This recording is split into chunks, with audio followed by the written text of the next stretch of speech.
자, 네, 오늘은 어 글로벌 경영 이제 첫 출발 개요를 좀 보도록 하겠습니다.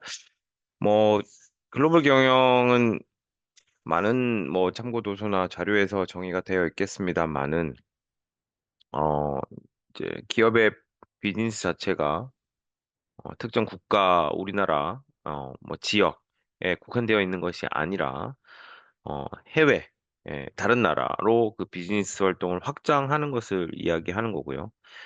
단순히 이제 우리가 본국에서 물건을 만들어서 해외에 판매하는 것뿐만 아니라, 그 이제 수출이라고 하죠. 그런 것뿐만 아니라, 해외 현지에 어떤 회사를 만든다라든지, 근데 그 회사를 만들 때 합작 투자를 할 수도 있고, 아니면 인수합병의 형태로 들어갈 수도 있고, 또는 현지에 뭐 우리가 르노 삼성 자동차처럼 어, 특정 이제 합작 투자 같은 개념을 할 수도 있고 아니면은 뭐 생산이면 생산, 연구개발이면 연구개발과 같이 이제 특정 기능에 대해서 현지의 국가와 또는 이제 동반 진출하는 형태로 제휴하는 뭐 그런 다양한 형태의 이제 글로벌 경영의 어떤 수단이 존재합니다.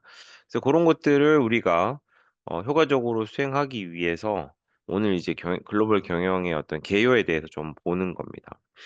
뭐 다 알고 계시겠습니다만은 내수 시장의 성장은 한계가 있고 그래서 해외 시장 진출은 필연적인데 그러다 보니 해외 비즈니스가 글로벌 비즈니스가 잘 되면 잘 될수록 글로벌 경영 활동의 이제 분산은 필연적이다라는 것이겠죠. 즉 단순한 지리적 범위 확대를 넘어서서 현지의 어떤 뭐 문화, 관습, 라이프 스타일 그리고 어떤 그 비즈니스 에티켓 이런 것들과 관련된 이제 이질적인 환경에 적응하기 위한 노력이 이제 반드시 필요할 거고요. 그래서 이제 생각해 보면 그런 이질적인 환경에 적응을 하면 할수록 사업은 잘 될 수 있고요.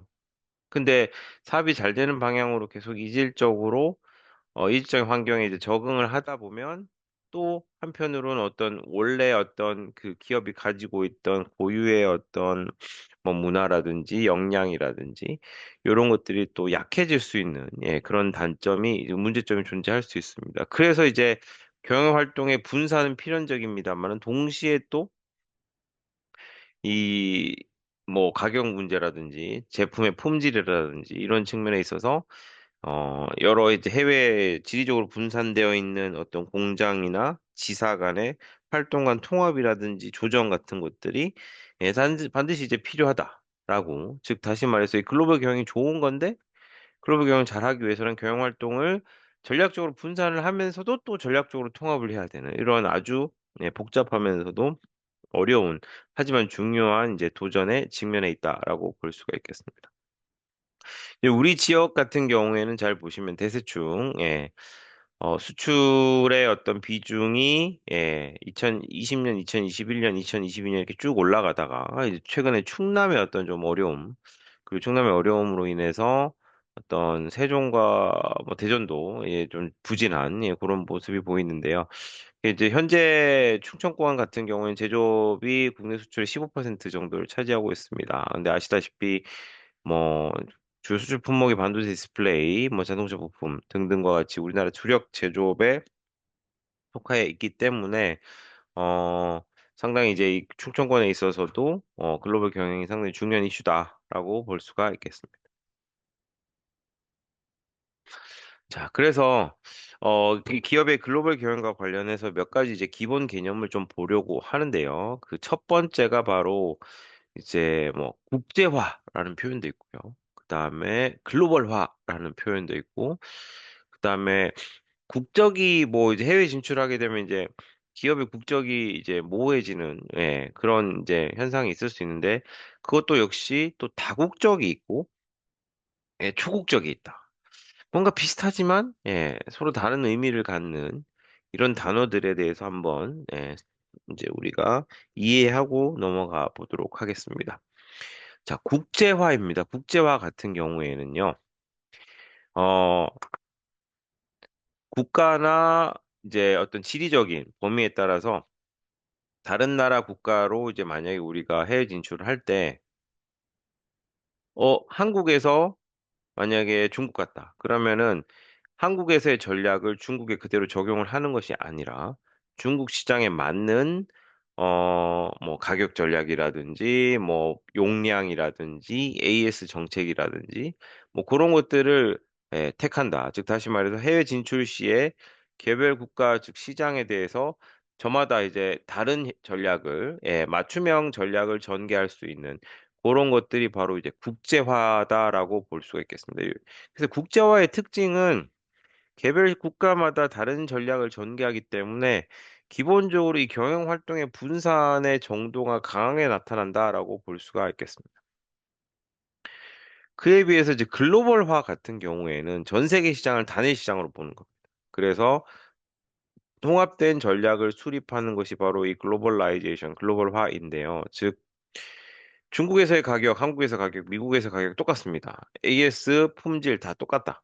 즉 국경에 따른 시장 구분은 없고, 예, 그로 인해서 뭐 제품이나 기술 서비스랑 뭐 인적 자원의 흐름이 좀 자유롭고, 다시 말해서 이 경영 활동의 통합의 정도, 통합의 강도를 강화하는 그런 형태의 전략이 바로 이제 기업의 글로벌화라고 볼 수가 있겠습니다.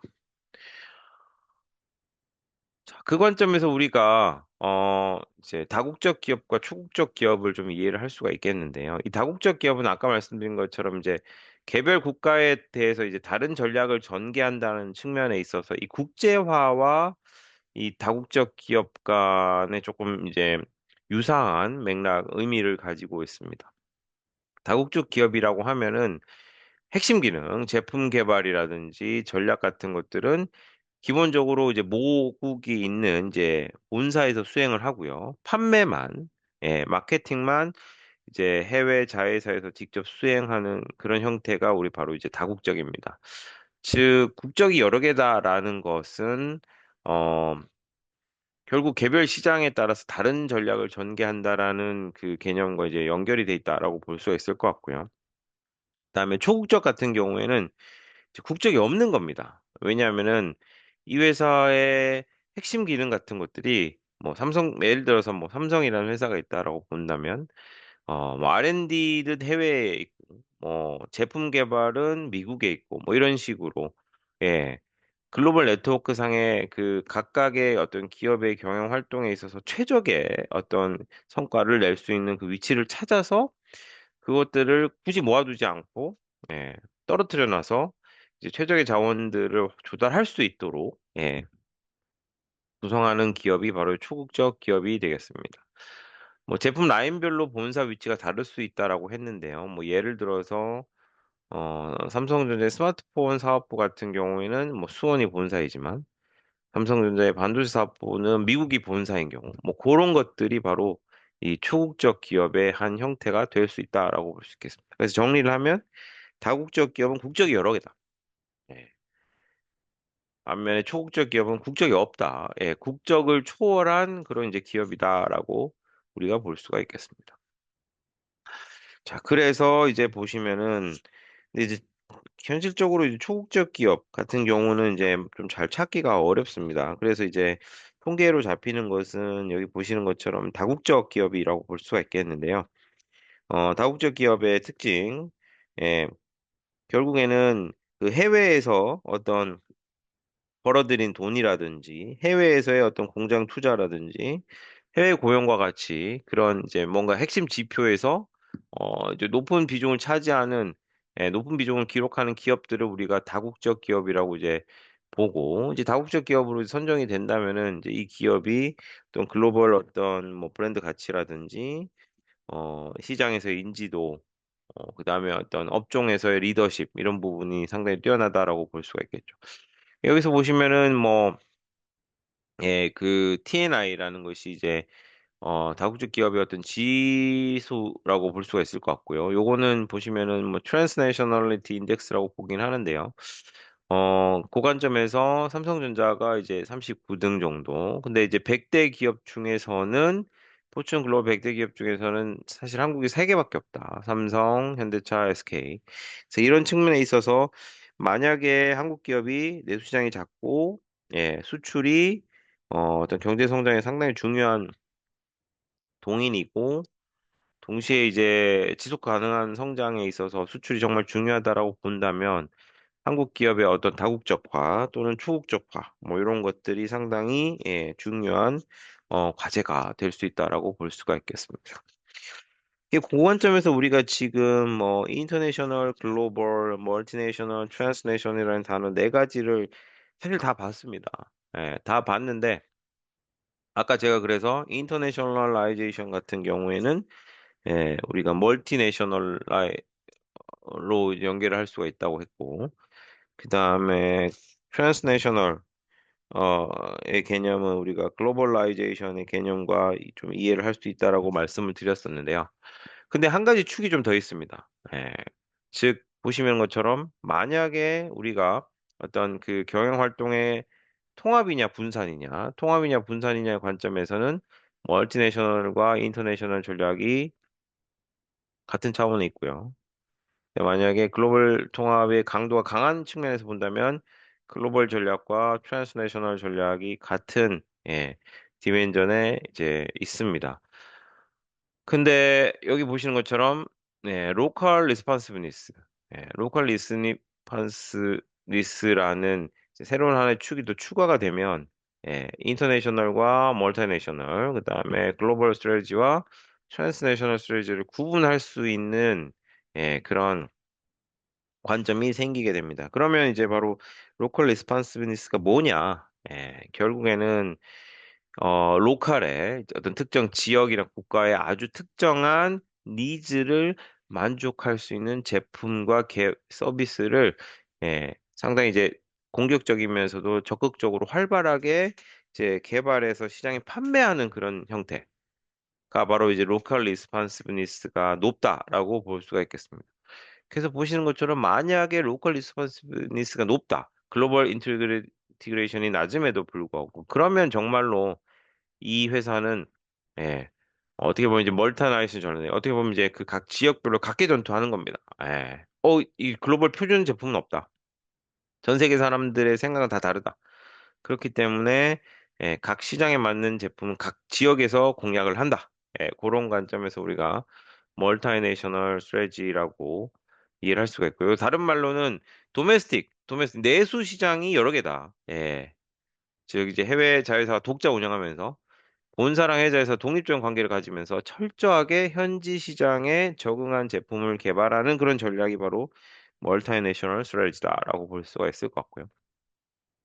반면에 이제 인터내셔널 스트래지 같은 경우에는 아까 말씀드린 글로벌 통합 강도 낮습니다. 그렇지만 동시에 뭔가 그 어떤 시장 맞춤형 제품 개발도 별로 없습니다. 그런 경우가 바로 이제 인터내셔널 스트래지가 되겠고요. 이 인터내셔널 스트래지 같은 경우에는 보통은 이제 해외 이제 지사를 하나 그냥 두고 그 지사를 통해서 이제 본사에서 생산한 제품 같은 걸 이제 수출하는 중심의 어떤 글로벌 경영이라고 볼 수가 있겠습니다.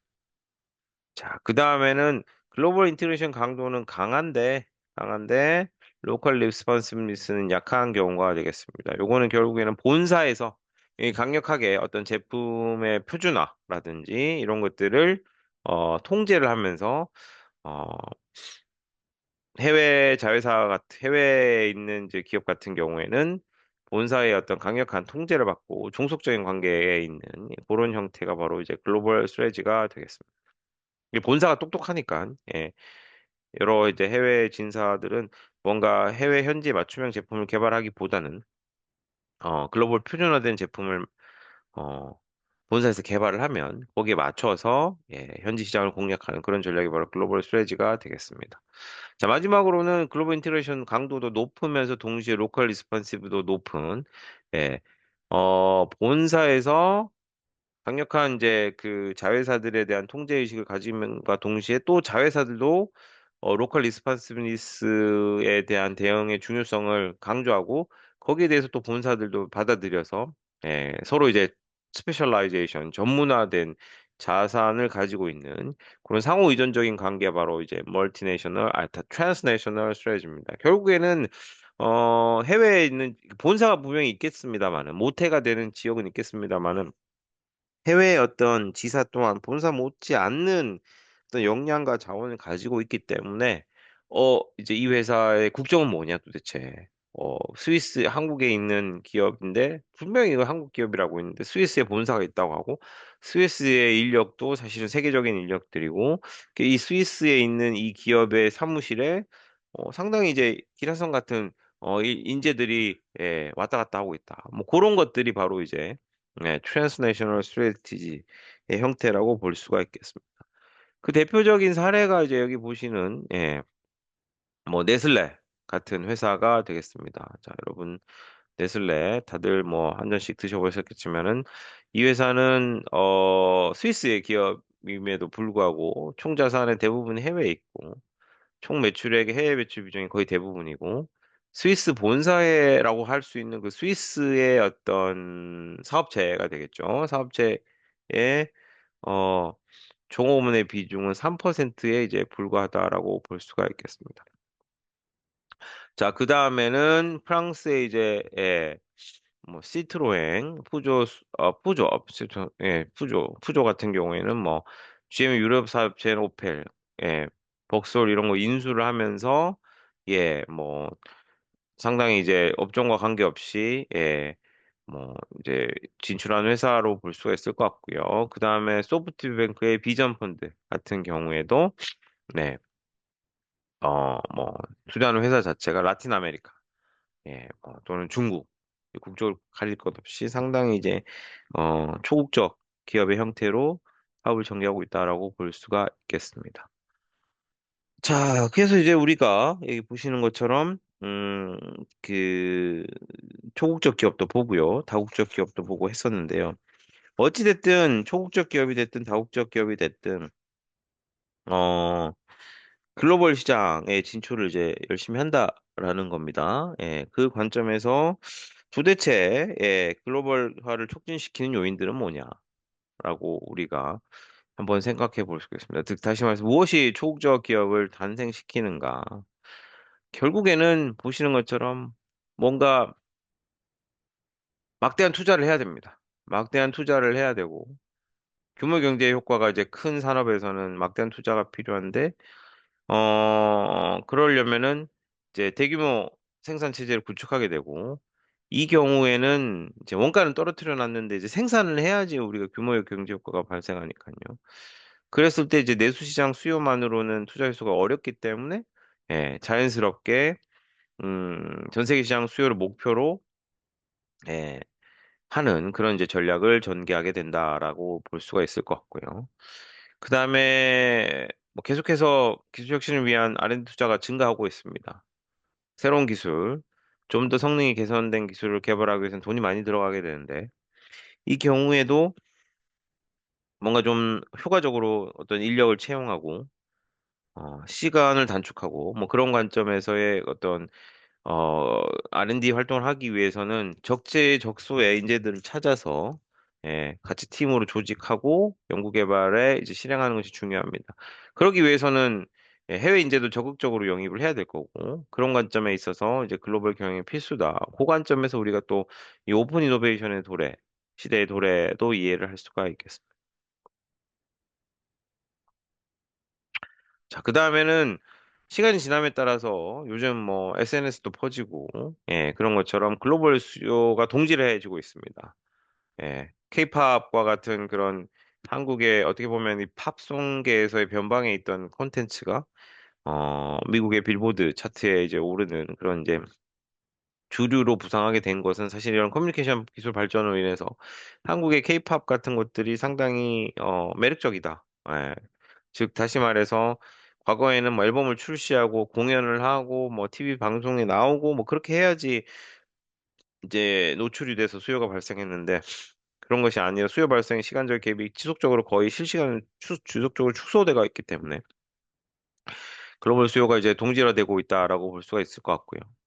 그다음에 신흥국에서도 이제 경제 성장으로 인해서 구매력이 증가하면서 과거에 선진국에서만 팔던 그런 제품들이 신흥국에서도 판매가 되면서 이제 글로벌 수요가 이제 동질화되고 있는 뭐 대표적으로 명품 같은 것들이 그런 사례가 될 수 있다고 볼 수 있겠습니다.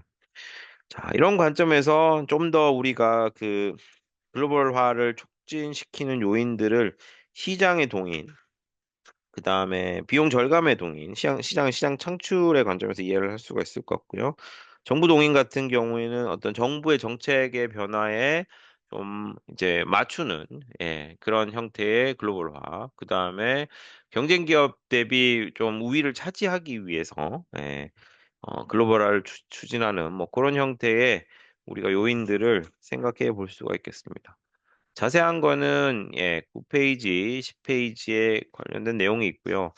이게 보시면은 입이라는 학자가 시장과 비용, 그다음에 정부와 경쟁 동인 관점에서 15개의 세부 요인을 제시를 했는데 이게 모든 산업과의 업종에서 이 15개의 세부 요인들이 모두 이제 강하게 나타난다기보다는 어떤 업종에서는 뭐 정부 요인의 어떤 힘이 더 강할 수도 있고요. 아니면 어떤 요인에서는 뭐 비용 요인이 더 강할 수도 있고, 그런 관점에서 그 세부 요인별로 산업화에 글로벌화에 미친 영향의 평가가 좀 필요하게 됩니다. 동시에 산업의 글로벌화 수준은 시간의 흐름에 따라서도 역시 변화가 가능하고요. 또 산업 내 세부 제품의 특성에 따라서도 역시 좀 다를 수가 있는 그런 어, 특징이 있으니까 이제 그런 것들을 참고해서 우리 업종과 우리 기업이 가지고 있는 제품에서의 이 글로벌 잠재력 평가는 어떻게 되는지를 사실은 고민해 보는 것이 필요하다라고 볼 수가 있겠습니다. 자, 어찌됐든 아까 제가 대세충, 그 다음에 우리나라의 다국적 기업의 수, 이런 얘기를 말씀을 드렸습니다만은, 어찌됐든 우리나라의 기업의 다국적, 초국적 기업화 현재 진행 중입니다. 그런 것들을 우리가 이제 해외에 얼마나 자산 투자에 필요한 직접 투자를 하는지를 볼 수가 있겠는데요. 과거에는 보시면 1990년대 중후반에 이제 IMF 위기가 터지고 나서 이제 우리나라의 어떤 원화 가치가 급격하게 떨어지고 그랬을 때 이제 외국인 투자가 급격하게 증가했다가 이제 2000년대 중후반 이후로는 다시 이제 우리나라가 해외 진출을 이제 본격화하면서 글로벌 경쟁력 확보를 위해서 어 해외에 우리나라 투자를 받는 것보다는 우리가 나라가 나가서 이제 투자하는 그런 규모가 이제 계속 커지고 있고 현재로서는 뭐 해외 투자가 이제 외국인 투자의 2배 이상의 어떤 비중을 이제 규모를 차지하고 있는 것을 우리가 알 수가 있습니다. 어, 외환위기 이후에 보시면은 신규 법인 수는 점진적으로 증가를 하고 있습니다. 그거는 이제 오른쪽에 그래프를 보시는 거고요. 흰색 그 꺾은 선, 흰색 꺾은 선. 다만 이제 그 규모는 이렇게 증가하고 있습니다. 그 말인즉슨 이제 결국에는 단위 규모 투자 규모가 확대가 되고 있다는 것이겠죠. 그러니까 되게 작은 규모로 소규모로 뭐 지사 설립이라든지 이런 형태의 어떤 해외 직접 투자보다는 생산법인, 공장을 만들어 가지고 들어가는 뭐 그런 형태의 어떤 규모가 큰 좀 더 본격적인, 좀 더 공격적인 그런 다국적, 초국적 기업화의 형태가 아닌가 우리가 생각해 볼 수가 있겠습니다. 자, 우리가 기업의 글로벌 경영을 좀 더 깊게 이해하기 위해서 특정 사례를 좀 깊게 한번 파도 보도록 하겠습니다. 자, 글로벌 건설 기계의 이제 기업들별로 그 2019년 기준이긴 합니다만은 매출 규모와 생산하는 제품의 종류 그리고 이제 시장의 점유율을 나타낸 표가 되겠습니다. 여기 보시면 예, 예, 1, 2위와 2위에 있는 이제 캐터필라라는 미국 기업과 2위에 이제 랭크되어 있는 코마츠라는 일본 기업이 있습니다. 그 뒤에 장표는 2012년의 장표인데요. 2012년에도 보시면 코마츠가 역시 2등, 캐터필라가 1등을 이제 랭크하고 있고요. 주목할 만한 것은 3등과의 어떤 1, 2등과의 격차도 좀 있습니다만은 3등과의 격차도 상당하다. 예.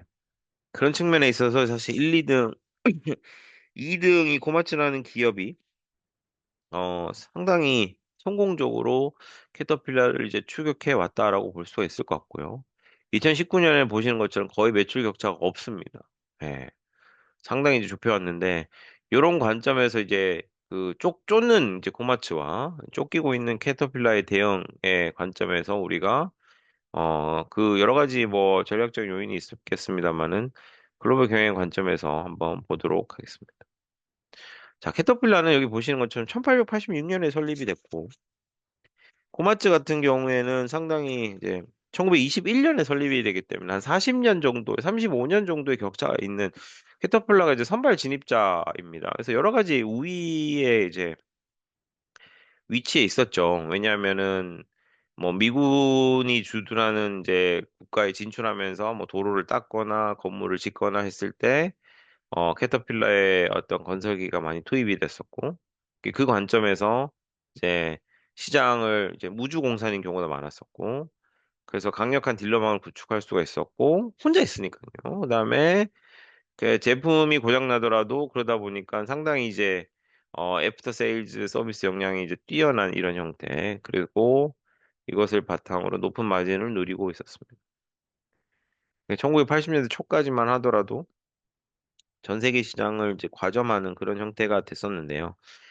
1990, 1921년에 설립한 이제 고마츠라는 회사가 이제 소위 그 2차 세계대전 이후에 이제 1960년대 이제 일본이 고도 성장을 하면서 수출 시장 확대를 추진했습니다만은 여러 이제 열의에 있었다.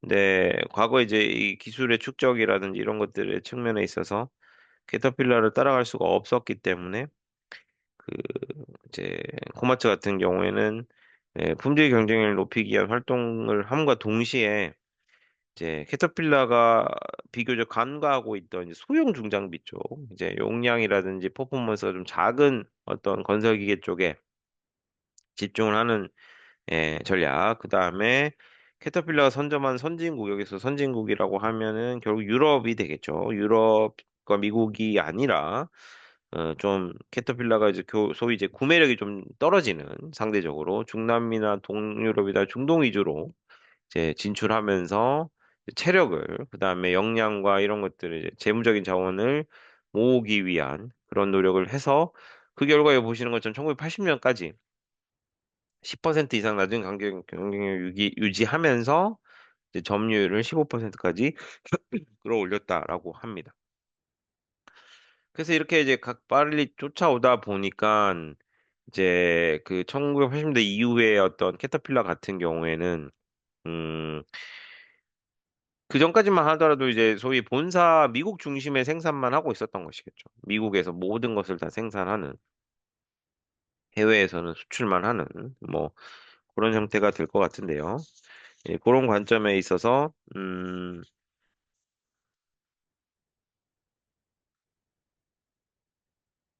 누적 적자를 상당히 기록하고 있었다. 왜냐하면 그때 당시 이제 달러의 고평가 85년 이후에는 이제 플라자 합의라는 그 서방 4개국과 일본의 재무장관들이 모여서 이제 일본의 엔화를 이제 가치를 절상하는 그런 정책이 있기 전까지는 이 달러의 고평가로 이제 일본 대비 가격 경쟁력이 크게 이제 뒤떨어짐에 따라서 이제 시장 점유율이 이제 크게 떨어지고 누적 적자도 심화됐다라고 볼 수가 있겠습니다. 예, 그 관점에서 이제 반면에 이제 고마츠 같은 경우에 시장 점유율이 25%까지 끌어올렸었고, 예. 그러면데 이제 또 아까 말씀드린 플라자 합의로 인해서 엔화의 평가 절상이 일어나고 시장 점유율이 다시 떨어지는 그런 이제 거의 엎치락뒤치락 할 수 있는 그런 상황에 직면하게 됐습니다. 그러다 보니까 이제 한쪽은 달러의 고평가로 이제 고통을 받았었고 한쪽은 엔화의 고평가로 이제 고통을 받기 시작했다 보니까 이런 환율 변동에 따른 리스크 관리를 위해서 두 회사의 글로벌 경영은 이제 필수 불가결한 그런 상황이 됐습니다. 그러니까 요 사례 같은 경우는 이제 어떤 외부의 어떤 그 환경 변화, 앞에서 말씀드린 이 네 가지 동인의 종류 중에서 어떤 글로벌 기업과의 경쟁이라든지, 뭐 환율 같은 경우도 무역 장벽이라고 볼 수 있겠죠. 무역 장벽이 좀 뭐 강화되는 뭐 그런 이제 관점에 있어서 글로벌화가 촉진됐다라고 볼 수가 있겠습니다. 그래서 이제 캐터필러 같은 경우에는 이제 미국에서만 생산해서는 안 되겠다. 음.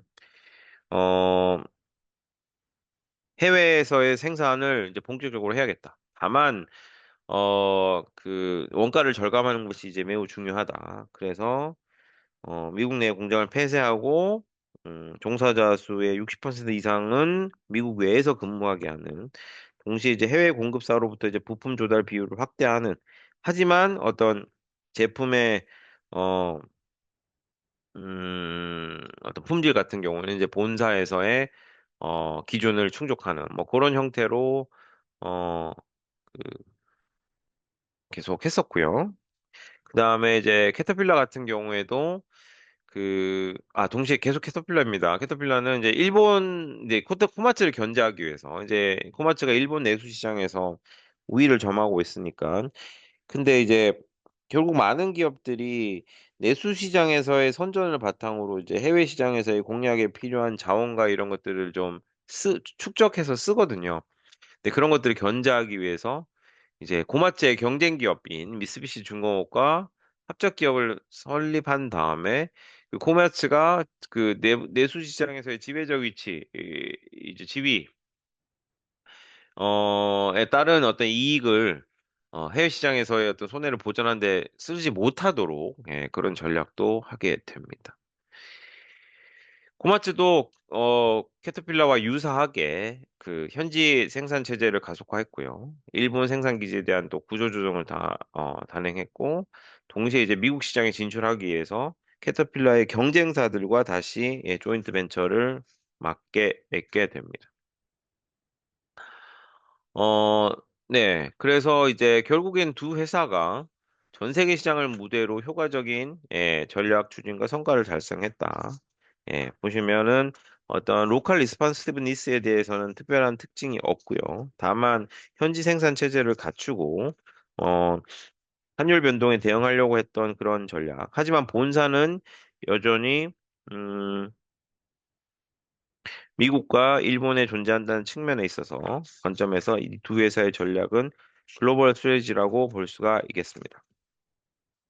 결국에는 이제 이 두 회사는 서로 이제 효과적으로 경쟁을 하기 위해서 글로벌 스트레지를 이제 펼쳤다라고 볼 수가 있을 것 같고요. 그래서 이제 여러 가지 시사점을 우리가 가질 수도 있다. 자사의 경영 자원이 국제적으로 이전 가능한지를 고려를 해야 된다라고 얘기를 했었습니다. 결국에는 이제 캐터필라는 강력한 딜러망을 가지고 있었다. 국제적으로 이전이 가능한 형태였다. 그래서 신뢰할 수 있고 신속한 애프터 서비스를 제공할 수 있었다. 반면에 고마츠는 가격 경쟁력을 가지고 있었고, 반면에 본사는 TQC 활동을 상당히 잘했다.